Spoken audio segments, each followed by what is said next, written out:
Bonjour Marlon. Bonjour les enfants. Ma voix tremble un peu. Et vous ne me verrez pas aujourd'hui. Pardonnez-moi, mais je vais rester cachée derrière ce talus. J'ai eu un de ces frissons, une de ces peurs. Brrr, j'en tremble encore.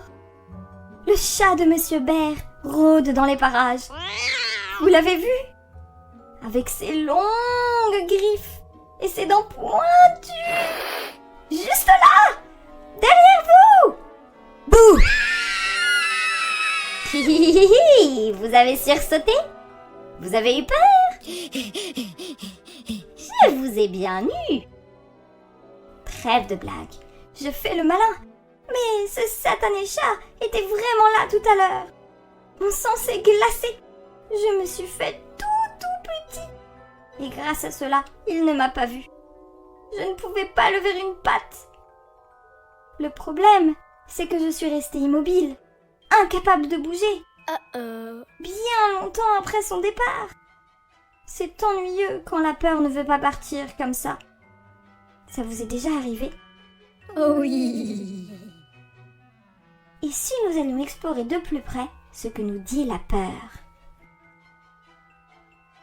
Et oui, nous n'avons pas toujours envie de parler de ce qui nous fait peur, ni de la peur tout court. Non.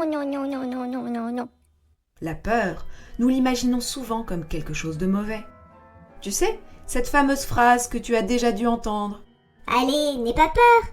Ou encore, Mais non, tu n'as pas peur. c'est bien de dépasser sa peur, bien sûr. Mais c'est aussi bien d'avoir peur. D'ailleurs, tout le monde a peur. Ah oui? Pourtant, ce n'est pas quelque chose dont on se vante, ni dont on parle beaucoup.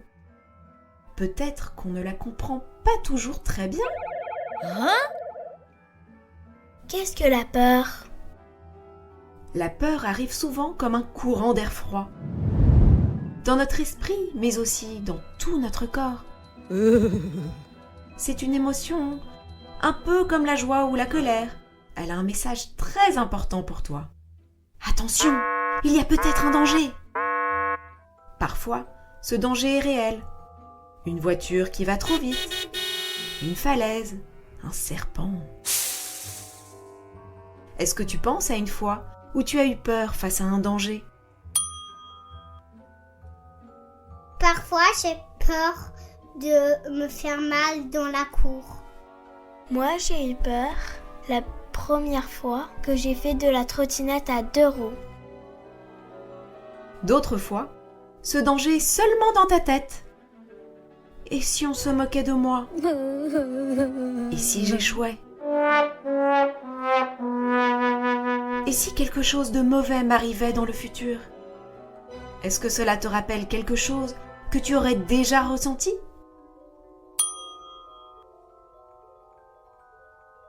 Je me suis déjà imaginé que ma maison prenne feu. Parfois, j'ai peur dans le noir. Comment ressent-on la peur dans notre corps? La peur n'est pas notre ennemi, non. C'est une sentinelle, c'est-à-dire un garde qui nous protège. Elle veille sur nous, elle nous prévient. Elle dit « Sois prêt, regarde bien, réfléchis ». J'imagine que tu sais bien reconnaître l'arrivée de cette sentinelle. Oui! Car elle fait un tapage dans tout ton corps. Quand la peur arrive, ton cœur tambourine sans doute à toute allure. Ton ventre se serre, tes jambes deviennent toutes molles, ou parfois prêtes à courir comme un guépard. As-tu la gorge sèche? Les mains moites? Est-ce que tu parles moins fort? Ou même, en viens-tu à te taire? C'est étrange, n'est-ce pas? Et pourtant, c'est ton corps qui te prépare. Il te dit « Protège-toi, cache-toi, sauve-toi, ou bien affronte. » Vois-tu, toutes ces réactions de ton corps sont intelligentes et ont un but bien précis. Ton cœur bat plus vite. Ainsi, il envoie plus de sang à tes muscles afin qu'ils aient plus d'énergie pour courir ou te défendre, par exemple. C'est d'ailleurs pour cette raison que tes mains deviennent moites et que ton visage devient tout blanc. La majorité de ton sang va vers tes muscles et beaucoup moins vers ta peau. Ta respiration devient aussi plus rapide pour nourrir davantage tes muscles d'oxygène. N'est-ce pas fascinant? Est-ce que la peur peut être bonne? Alors oui, la peur peut être une très bonne chose. Car elle nous garde en vie. C'est grâce à la peur que l'on regarde avant de traverser la rue, que l'on ne s'approche pas trop du feu, qu'on évite de grimper sur des toits glissants. La peur nous rend plus attentifs, plus prudents. Ah oui? Elle peut aussi nous aider à mieux réussir. Un peu de trac avant de parler en public et hop, on se concentre mieux. C'est vrai? Un peu d'inquiétude avant un test et voilà qu'on s'entraîne encore une fois. Tu sais, un grand philosophe qui s'appelle Spinoza et qui a vécu il y a presque 400 ans a écrit « La peur ne peut exister sans l'espoir, ni l'espoir sans la peur. » Cela veut dire que si tu as peur, c'est aussi parce que tu espères que tout ira bien. C'est donc un sentiment qui montre que tu tiens à la vie, que tu as des plans pour le futur, que tu as envie de réussir. C'est un élan formidable qui te pousse vers l'avenir. Spinoza dit d'ailleurs autre chose. Il dit que la peur naît bien souvent d'un manque de connaissances. J'ai peur que survienne un tremblement de terre, car je ne connais rien des phénomènes naturels qui déclenchent des tremblements de terre.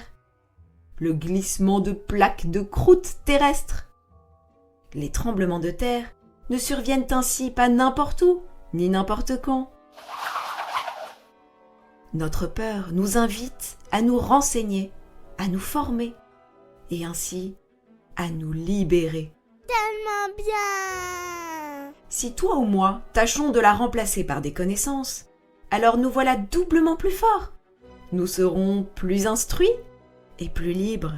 Trop chouette! Peux-tu me dire s'il y a un sujet qui te fait peur ou t'inquiète et sur lequel tu aimerais en apprendre plus? Oui, sur les orages. J'aimerais en savoir plus sur les volcans. J'aimerais en savoir plus sur les avalanches.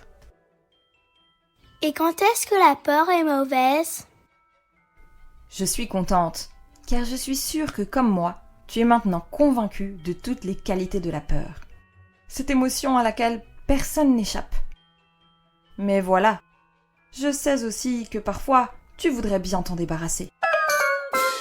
Tu as le sentiment que c'est elle qui gâche tout. Ah ça, oui! Tu n'es pas le seul. Il y a 2000 ans, le philosophe Sénèque le ressent aussi. Ce n'est pas parce que les choses sont difficiles que nous n'osons pas. C'est parce que nous n'osons pas qu'elles sont difficiles. La peur empire tout. Elle t'empêche de faire ce que tu veux. Et plus important encore, de faire ce que tu peux.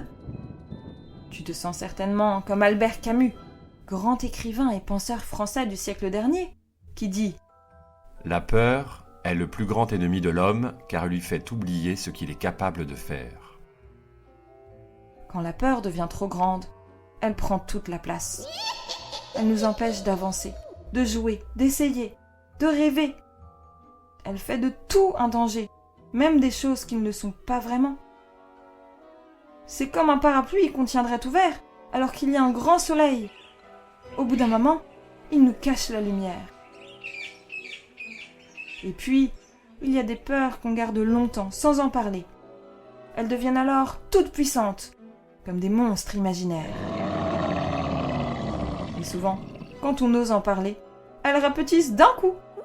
Parfois même, elles disparaissent. Ça, c'est une leçon importante. Pour dépasser la peur, tu peux compter sur toi, sur ton élan de vie, sur ta soif de connaissance, mais aussi sur les autres. À qui aurais-tu envie de parler de tes peurs?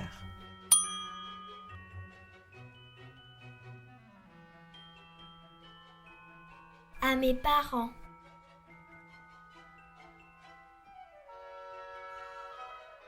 J'ai une autre question pour toi. Penses-tu que certaines personnes n'ont jamais peur? Ah, un robot peut-être, Mais nous, les humains, non. Et tant mieux. Celui qui ne craint rien n'est pas courageux. Il est insensible. Autrement dit, il n'est pas humain. La peur fait partie de nous. Elle nous guide parfois, elle nous teste souvent. Et surtout, elle nous apprend à grandir. L'important n'est pas de ne jamais avoir peur, mais de ne pas laisser la peur décider à notre place. Coucou. Je veux maintenant te raconter une petite fable populaire. Un petit garçon marchait avec son père dans les montagnes. Le vent soufflait un peu fort ce jour-là, et les sommets tout autour semblaient immenses, silencieux, presque mystérieux. Soudain, l'enfant trébuche sur une pierre et tombe. Surpris et un peu effrayé, il crie « Aïe !» À peine a-t-il prononcé ce mot qu'il entend une voix lointaine lui répondre, comme sortie de la montagne elle-même. « Aïe !» Le garçon sursaute, les yeux grands ouverts. Il regarde autour de lui, mais il n'y a personne.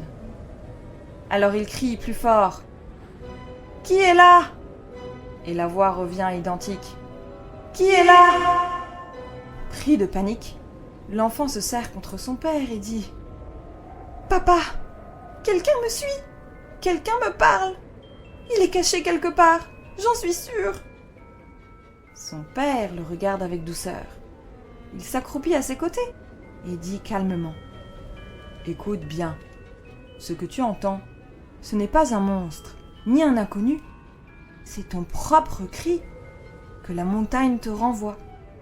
C'est ce qu'on appelle un écho. » Le garçon reste silencieux. Alors, le père se lève, regarde la vallée et crie « Tu es courageux !» Et la voix répond « Tu es courageux !» Puis il dit à son fils « Tu vois, la montagne ne te parle pas. Elle te reflète. Elle renvoie ce que tu lui donnes. Quand tu as crié de peur, elle t'a renvoyé ta peur. Si tu lui parles avec confiance, elle te répond avec confiance. » L'enfant regarde les montagnes, pense à maman, puis crie « Je n'ai plus peur !» Et l'écho lui répond dans l'air pur « Je n'ai plus peur !» Comme ce qui est arrivé à ce petit garçon, la peur nous trompe parfois sur ce que nous voyons. Nous imaginons un danger, et ce n'est qu'un écho. Ouh là là. Pour finir, que dirais-tu d'un petit exercice avec ta peur ? Peux-tu choisir quelque chose en particulier qui te fait peur, sans que tu ne saches très bien pourquoi ? Pour moi, c'est facile. J'ai toujours peur si je saute dans l'eau à un endroit où je ne vois pas le fond. Une fois que tu as choisi, renseigne-toi et informe-toi le plus possible sur le sujet. Moi, par exemple, je vais m'informer sur les fonds marins de l'océan Atlantique, près des côtes françaises. Ce que l'on y trouve, ce qui est important pour la planète, la profondeur, pourquoi parfois on ne voit pas ce qu'il y a en dessous, et tout ça. Enfin, partage tout ce que tu as appris, avec ta famille, avec tes amis, qui sait, peut-être même avec ta classe. Et n'oublie pas de me dire si la peur a diminué. Merci de m'avoir suivi comme cela sur les chemins de la peur. Maintenant, j'espère que toi aussi, tu la vois comme une sentinelle, qu'il faut savoir faire taire par moments.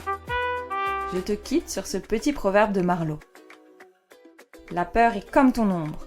Tu ne peux pas t'en débarrasser, mais tu peux décider de tourner afin qu'elle soit derrière toi et non pas devant. Oh. Et maintenant, n'as-tu pas trop peur pour une blague de Marlowe ? Une blague de Marlowe. C'est parti!